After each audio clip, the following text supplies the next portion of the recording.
Hello, my name is Alex Bell and I write books for children and teenagers, and I'm really pleased to be part of the Summer Reading Challenge this year. So obviously it's going to have to be a little bit different from normal, but I think the digital version will be even more fantastic than it has been previously. So I've been asked to talk a bit about my books and to make some recommendations for you. So if you're a slightly younger reader, somewhere in the area of 8 to 12, then you may enjoy my Polar Bear Explorers Club series. So that starts with this book and continues on with these two sequels.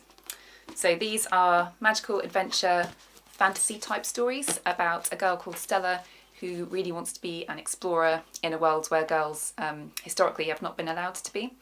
And she manages to join an expedition and travel into a magical frozen wilderness with lots of interesting and spectacular things in it, from evil snow queens to carnivorous cabbages.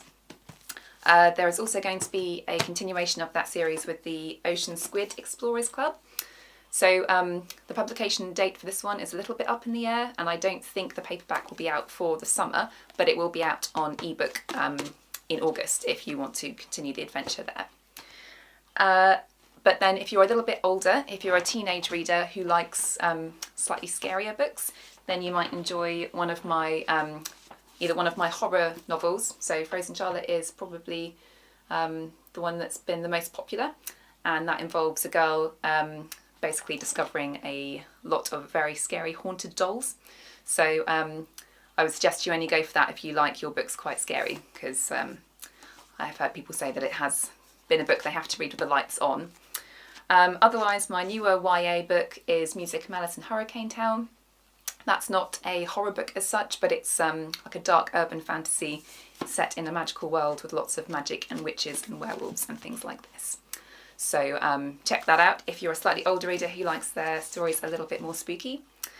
And obviously I know that the Summer Reading Challenge has to be a little bit different this year, but I think that certainly for me, reading has always been a real comfort, especially in times of difficulty.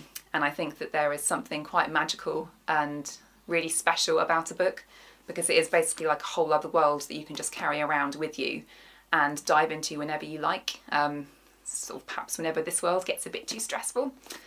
And the other wonderful thing, of course, about reading is that it means that we put ourselves into the shoes of different types of people and can sort of perhaps get a little bit closer towards understanding how life may be different if you're in different circumstances, or if you have a different background, or if life has just been a very different kind of thing for you compared to what you have actually lived. So I think reading is special for all kinds of reasons like this, and I really hope that you find some fantastic books to enjoy over the summer.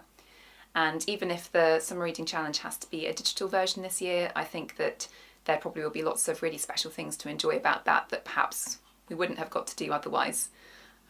So I hope that you will read lots of books and find lots of new favourites, and that the Summer Reading Challenge will be even more fun than it normally is.